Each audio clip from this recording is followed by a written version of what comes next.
Hey, we'd like to take a minute to thank our sponsor, Isotope, makers of software and plugins for audio repair, mixing, and mastering. We use Isotope products here at the High Gain. It's an important part of how we've been able to bottle pure podcast gold week after week. And guess what? Isotope offers 1 free month of Music Production Suite Pro, which has all the tools you need to mix, master, and repair audio. Also, you can get 10% off all other software using the promo code FRET10. That's FRET10.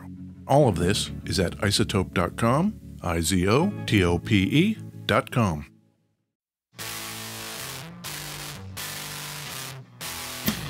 Hey, this is Ed Peterson. And this is John Kiltica, Ed. And this is the High Gain Podcast. Oh, it sure is. Yeah. What do we talk about here, John? We talk about guitars here on the High Gain Podcast, Dad. That's cool. Yeah. And where are we recording from? Beautiful. West Seattle, Washington. It's, it is beautiful out today, John. Yeah. It's like sunny and I love it. And we have entered the, what do you call it, with the more daylight? Oh, the saving stuff. Yeah. Yeah. We're saving day. Yeah. It's pretty good. Yeah. I'm a little afraid down here. Why? I'm not going to touch that guitar. Maybe you shouldn't. Because John sounds not good. Deathly ill. Yes. Like a month ago, Ed was not great, and Right. now John has got it. Yeah. We are here in Seattle, Washington. Yes. The epicenter for the coronavirus. Yes. So that doesn't put one entirely at ease. No, so I just washed my hands. Yes. I'm sitting far away from John, Yep. and I can just see that guitar crawling with virus. Organisms. Yeah, I am not touching it. I did play it in the shop yesterday, though. You did. You know, any guitar shop, there's Strats Yeah. and Telecasters, Yep. Gibsons. There's some Gretches and Rickenbackers, but, you know, I've played all of those. So you saw this one. So I saw that, which is not those. That's right. And I walked over and picked it up because I think it's cool. So my voice being lowered by impending doom Yes. and Ed being too much of a baby to touch this guitar. I'm not touching it. You play the song, John. I'm going to play it. The death of a disco dancer. Well, it happens a lot round here. And if you think pieces are come and go, it goes to show how little you know.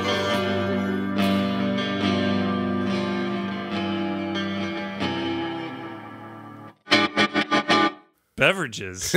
That was kind of a weird ending there. It's my impending Fever dream. fever dream playing. I love it. Notoriously great guy, Morrissey. I have heard that. Not. You know, art and artist, right? You've got to separate them. Pablo Picasso was never called an asshole. Yeah. Yes, he was. Yeah? Yeah. Okay. I'm looking forward to, in real time during this episode, Yes. getting peppier. Right. What have you brought? I brought us Mega Monster energy drink. I have never had a Monster beverage. I have not either. Is it supposed to have this beer color? I think so. Does it have an actual flavor, or is it energy flavor? Taurine? Have you ever seen that Monster Energy video of the Christian woman talking about how Monster Energy drink is from Satan? No. Satan invented Monster Energy drink. Did he? I wish. It does say unleash the beast. That's kind of devilly. Feel the power as you crank the cap off the meanest energy drink on the planet. Well, let's try this shit. Okay, let's drink it up. I'm going to fucking chug this thing. It's kind of like cough syrup. It's not too sucky. Mm-hmm. That'll wake my shit up. Yeah, I'm not sleeping for a week. Whoa. Brutal. So, Ed, what do we have here? Gibson non-reverse Firebird. It does kind of look that way, doesn't it? It's the Eastwood Yes. kind of take on a non-reverse, right? Yeah, they call this the Stormbird. Ooh, Pretty cool. yeah, that's a good name. A lot of viewers Mm-hmm. have no doubt put hands on an Eastwood guitar. Sure. They've been doing this for a little while. This story, Ed, Yeah. starts in the wonderful land to the north, Canada. Oh, I love it up there. It's pretty nice. Ryan Reynolds is Canadian. Oh, he's great. I learned that from Ed. Yeah. Let's get our man Ryan Reynolds on the horn, and he could tell us about Canada. Oh, I would love it. Let's look into that. Yeah. Another illustrious Canadian Okay. is Michael Robinson. Michael. Canadian guy. Okay. His background is tech. Okay. But his actual passion has always been the real nutty, freaky guitars of the 50s and 60s. The Tyscos and the Kents. Airlines. And the airlines. Yeah. Weird stuff you can't find. Right. And he loved talking about them, taking pictures of them, trading them. So he started a website back in the day called myrareguitars.com. Oh, that's cool. Do you know it? No, I don't. Yeah, 1997 this was. Okay. And it was just a place for him to have an outlet to post pictures of these wacky guitars and any information he finds about them. And he realized that there was more than just him out there. Sure. That loved these things, these old beat up, crazy things that weren't made anymore. Yeah. At the same time, he realized that when you could find them, the prices were going through the roof. Right. For these things that were not particularly playable or even tunable in some cases. I had 2, 3, 4 Tescos back in the day, and they were all just like virtually unplayable, but they looked awesome. You're right. They are hard to deal with. Yeah. So our man Michael decides, I should start a guitar company. Okay. There's only one problem. He has no clue how that even happens. I love it. So 2001, he just decides, well, maybe I should just go to NAMM and just talk to some people and find out, how does this even work? 2001, they weren't even being made yet. Nope. So he goes to NAMM and he's talking to people like, hey, guitar people that make guitars, how do you do that?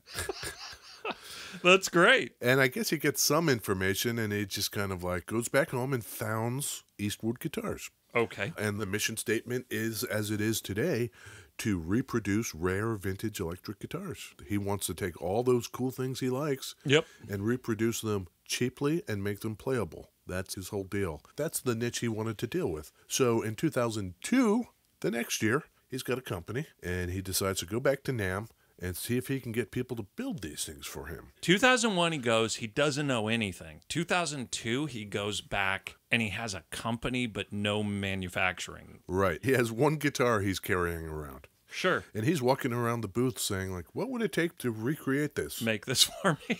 Yeah. That's great. He's just walking around like, can you make this? Can you make this? How much to make this? Yeah. And that's where he learned the first valuable lesson. Okay. If it's a guitar, owing to the size of it and the packaging of it, you need to buy at least 650 of them. Why 650 of them, Ed? I'm just going out on a limb here, and it has something to do with the shipping and the shipping container size, like the pallet size. Oh, man, you are dead on. Completely right. Yeah? 650 because you have to fill a container. Okay. So he was like, all right. So he chose like 15 models and ordered them, and then he quits his job. Okay. Moves back to Canada and waits. Eventually, the container shows up at his house. He has it delivered, and he's got friends and family unloading this thing, carting 650 guitars into his house and just putting them in all corners and closets and on shelves and stuff. My God. So he could figure out, now what? I'm in it now. Tell me something. Yes. The guitar you're holding, it feels very Firebird. Do you know, did he go out and get agreements with these companies to do? Not at first. Okay. But eventually, yes. Okay. And he has told the story of starting out getting more than a couple of cease and desist letters. Yeah, I imagine. But a lot of the makers went under. Right. So he's free and clear to just pick it back up. I picture the Gibson as not like that. He has also said that over the years, he's gotten a lot better at trademark stuff. Okay. How's that beverage? Pretty good. Okay. So when we were at NAMM, yes, there were no end of companies that had guitars. Manufacturers. You know, when you describe it, it sounds naive and kind of funny that that's the way you would do it. But actually, no. I imagine we could have easily walked up to any number of booths and said, make us a high-gain guitar. And I guess as long as we wanted 650 of them, they would do it. Yep. Huh. So with that, 2002, Eastwood Guitars is born. And he starts making guitars at a quick pace in short runs. You know how many they have now? Over 250 different guitars. No. Yes. Keep in mind models. Is it left-handed? Is it baritone, tenor? Okay. You know, stuff like that. Things that I guess would set it enough aside that it would count as a new model. Yeah. I went on their webpage. Yes. There's 6 pages of guitars. Maybe it's like pickup variants and stuff like that count as a model, maybe? Speaking of pickup variants, Yeah. this is an Eastwood Stormbird. Okay. As you mentioned, it's a Firebird non-reverse kind of homage. Yeah. So it would have originally come with a couple of P90s in it. Right. This one we got from our good friends over there at Thunder Road Guitars. Uncle Frank. Uncle Frank let us take this. Mm-hmm. It has been modified. Okay. So it has an aftermarket pickguard Okay. that has been routed for the addition of 2 different pickups. Oh, no kidding. Yeah. The one in the bridge is P90-ish. Okay. It is a Seymour Duncan Antiquity pickup. Oh. And the one in the neck is a Curtis Novak lipstick pickup. Oh. So what does that mean? Neck, bridge, and right there in the middle. Let's put some of this pedalage on here. Okay. What do you That is the Crazy Tube Circuits company got? Okay. and their pedal, the Splash. I don't know much about these guys. I'm going to say they are all very tan. Tan? Yes, probably healthy, probably rested. Are they in Palm Springs, California? They are in Athens, Greece. Ooh, no kidding. Athens. Athens, Greece. That's like birthplace of civilization style. That's so great. Oh, that's great.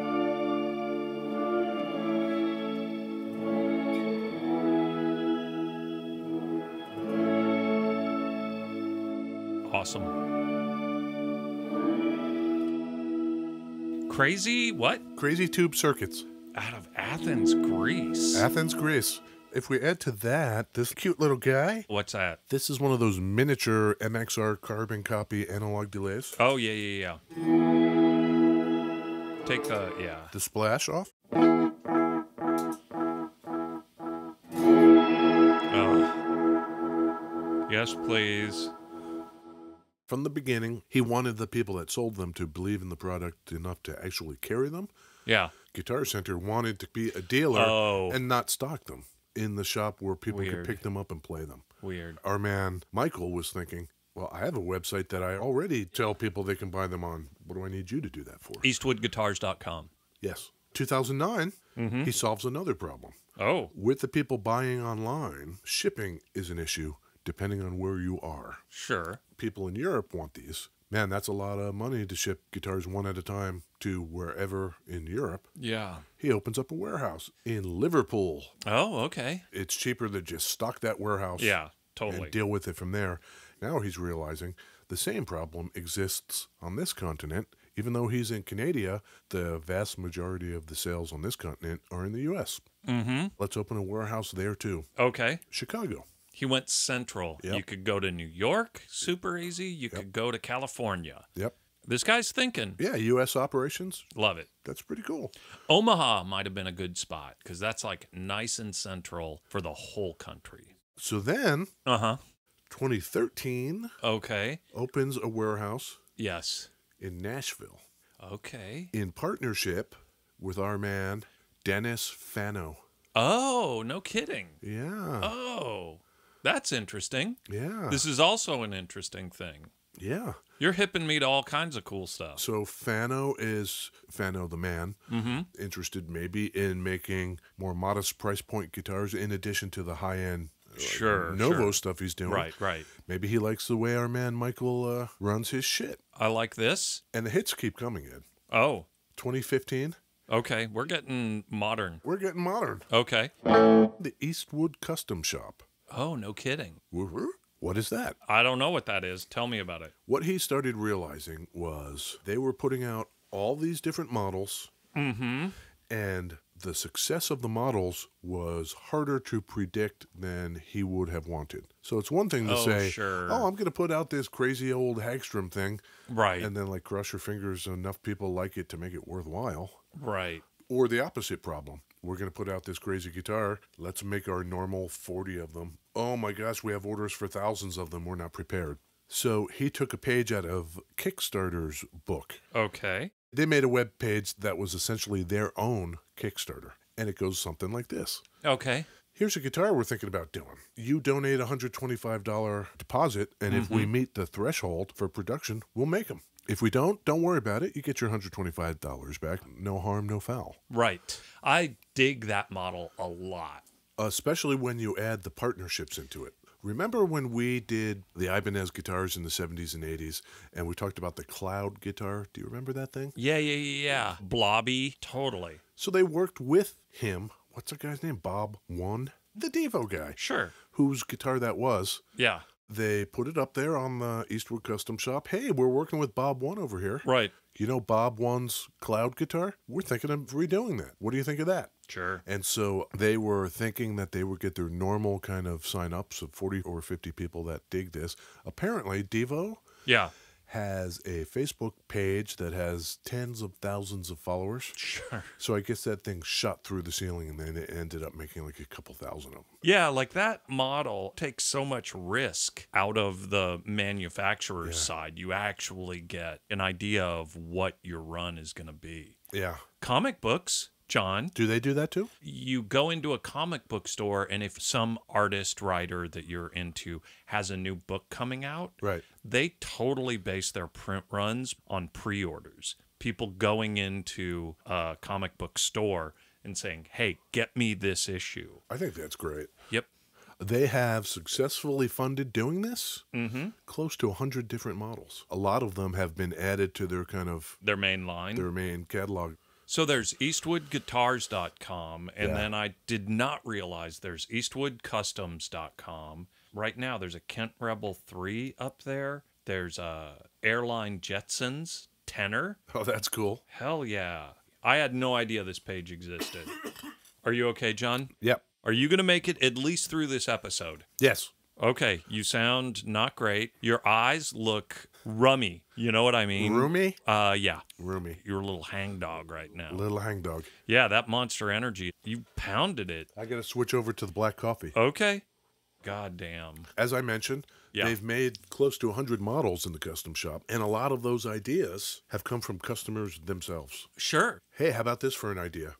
And what our man Michael has said is, of course, you can't always do all of them for two main reasons. One would be if the parts are just too labor intensive, it's going to raise the cost of the guitar higher than they want it to be. Sure. They still want everything that comes off their platform to be affordable. Okay.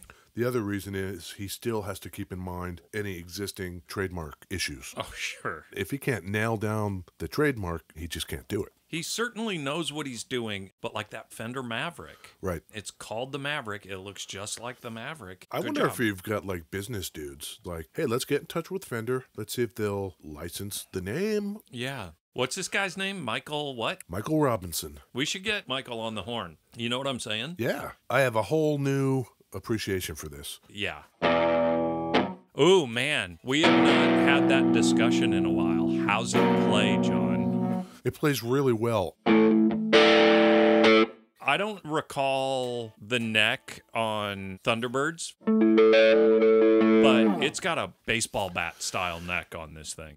Ed has characterized my playing as stabby. Stabby. I like the fuzz and I like hitting the guitar kind of hard.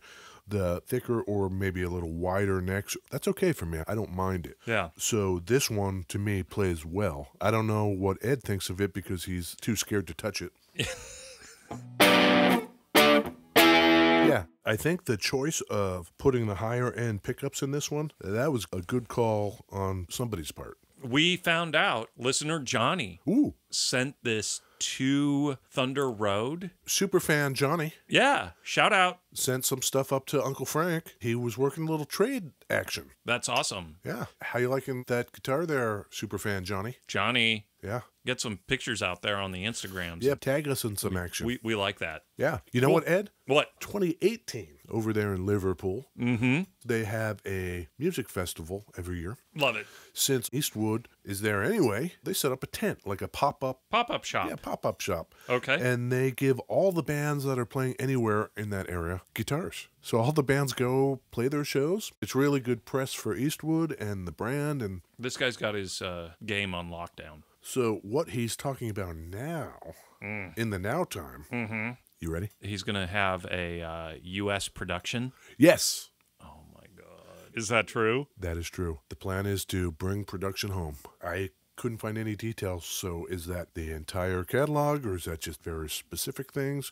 Is our man Dennis Fano going to be involved in that? If he's in Nashville and Chicago, there is plenty of infrastructure For manufacturing. Yeah, that would be amazing. I'm super into it. High gain field trip. Hey, Mike, we want to come out and see you. Mike Robinson. Yeah, let's go. I wonder if he still lives in Canada. I don't know. He's got the operations in Liverpool and Chicago and Nashville. Jet setter. Who knows? Hard to say. So, did any of this change the way you view Eastwood guitars, Ed? I think the Kickstarter thing is super cool. I love the idea of how he's doing the thing and the sheer volume, like the number of models. That's pretty amazing. Yeah. Did it change my opinion? Not much, because I've always thought those guitars were cool. I really like that Mosrite one. Yes. I like that you can get that. I don't know. I think if I sat down and played, I'd like to play the Univox High Flyer and then an Eastwood one and kind of compare and contrast those two. They're pretty similar in my estimation. Mr. Robinson. Yeah. His aim was not to make cheap knockoffs that would kind of cloud the market, but pay tribute to those models in an instrument that's affordable and playable. Yeah, it's interesting. Like, I've never played one with stock pickups in it, so I don't really know, like, the difference in how it sounds. Yeah. Nice work, John. We posted that Old Blood Noise Endeavors visitor link. Oh, that was a new thing. We made a little stop motion video for our friends over there at the Old Blood. Yeah, we were proud to be a part of the launch of their new visitor pedal. Yeah, they sent us a demo version, which was pretty nice. We went a little lo-fi in our video. But we would love to up the production as we go along. Sure. So a couple things you could do. You could go to YouTube. Sure. And find the High Gain. Yeah. Subscribe to it. Yeah. And see what that's all about. Ugh. Or you could go to patreon.com/thehighgain. Sure. See what that's all about. Instagram. Twitter. Twitters. Facebook. Facebook, that's right. There's the LinkedIn. LinkedIn. John's all over the Pinterest these days. Oh, Pinterest. Grandma John. So good. He'll be laid up in bed and just get to just hammer those Pinterest boards all day. Yeah, I got to get my snickerdoodle recipes. Yeah, I get it. Yeah. Okay, boomer. Yeah. Yeah. Yeah, I think we're going to take care of ourselves. Make sure we're washing our hands. Yes. Everyone wash your hands. Yes. You know. And then go out for long walks in the wasteland that is Seattle currently. Oh, my gosh. Yeah, it's rough. Yep. Beautiful West Seattle. All right, Ed.